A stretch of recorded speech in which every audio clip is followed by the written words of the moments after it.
j'appellerai les noms pour expliquer pour que les gens puissent me reconnaître. Et peut-être Tozali Ming. Bazali Ming. Monseigneur Sylvanus Ngoï Kabou est secrétaire général. Il est ici. Kimbangisto ye.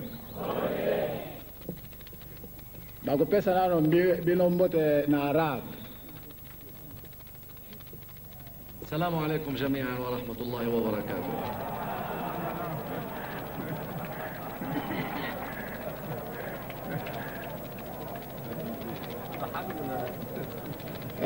Tozali na esengo mingi tokoloba na français te toloba na monoko na biso mpo boyoka malamu. Bolobaka bolinga te okoki kozala kaka comme congolais na sekele ya kimbangisme na kati na yo. Likambo ezali munene ndenge bokoki komona yango. Je me rappelle bien à Téhéran, j'ai plaidé la cause kimbangiste comme si j'étais kimbangiste.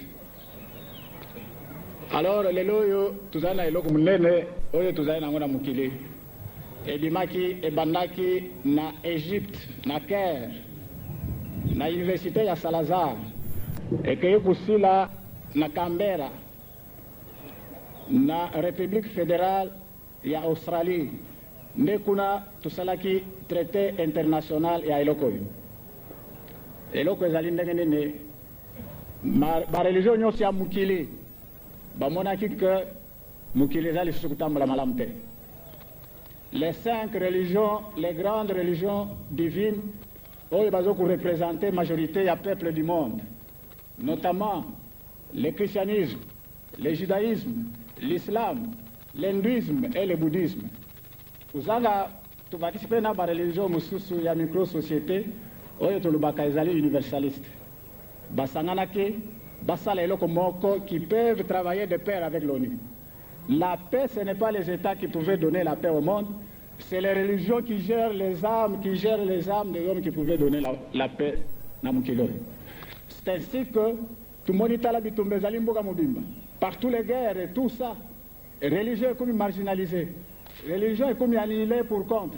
Or que le monde est géré par des puissances, l'autorité politique et l'autorité religieuse. Alors aussi longtemps qu'on a exclu l'autorité politique et exclu l'autorité religieuse, nous avons la paix debout de canon, nous avons la paix négociée, nous avons la paix politique qui ne nous donne pas la justice.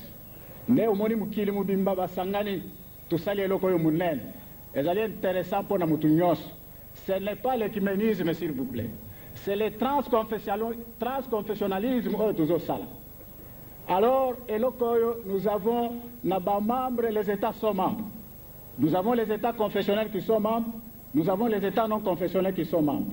Alors, organisation Yangoezali, Alliance cadre de concertation des religions, dénommée Organisation mondiale des religions unies. Organisation Ezali, texte Nango traite sur l'ensemble des relations et sur le règlement pacifique des conflits, avec comme but majeur la paix, la sécurité universelle collective et internationale collective, la justice universelle équitable. Alors, ne yango toti ezali natina, tozokoloba les religions de chrétienté te. Par exemple, ngana zali orthodoxe. Je me rappelle pour vous dire, église orthodoxe ezali moko te, il y a les églises orthodoxes. Tokoleve équivoque wana o tumona kana Kinshasa. L'orthodoxie ne peut être africaine si elle est prêchée par Alexandrie ou Éthiopie, auquel remonte l'histoire des églises orthodoxes africaines. Elle n'est pas africaine, même si elle est prêchée par Rome, même si elle est prêchée par Grèce, par la Grèce, même si elle est prêchée par Constantinople, même si elle est prêchée par Alexandrie et par Jérusalem ou bien par Antioche. Awa Tuzali Koloba, il y a religion divine révélée, christianisme, judaïsme, et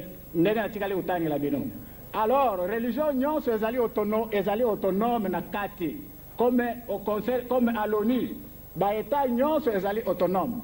Alors, biso tu reconnaître l'égalité ya ba religion nyonso, même les états, domaine interne, chez les états na oni bazoluba kokota na makambo ya mbuka te.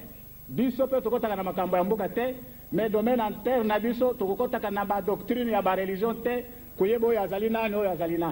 Aujourd'hui, c'est l'église Kimbanguiste qui a trouvé cette chance Il y a monde mubimba. Aujourd'hui, nous représentons toutes les religions divines du monde. Basengingai, pendant que tous allez avoir, baya kumona kyoto kimbangis. Yango, ngai, bamingi batunaka. J'ai même cherché des livres na place bango na place nabino. Koza tuzalaki na conférence moko balingai basa dans le monde sur la prophétologie.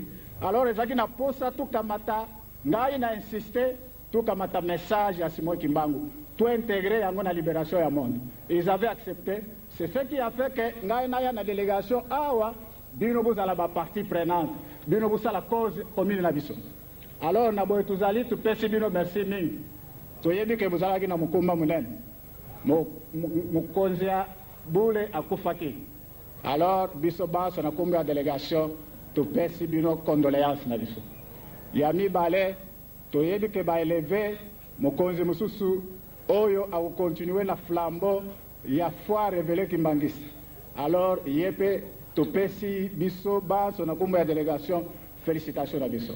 Ba mama, ba tata, bandeko mingi kuzala ya biso tulu banabino soki tuvandi sikoyo, voire même pour une rencontre sérieuse ou alors dans une séance de travail. Ne yango toyaki na document oyo déclaration oyo zo tambula na mukili mubimba. Topesi na ba état nyonso ya monde, topesi na ba gouvernement, topesi na ba assemblée, topesi na ba organisation nyonso internationale comme sous-régionale. Alors yango pe déclaration wana toye kopesa pe mokonzi ya Église Kimbangise à prendre connaissance ya oyo zo salama na mukili na kombo ya mangumba. Mbe eloko penza lelo tuzana na sengo na miso na bino tusepeli mingi. Tusepeli mingi bakimbangise nyonso, tusepeli mingi na kombo ya organisation, tupesi bino merci pe tutondi bino botondi mingi. Kimbangise oye. Kimbangise oye.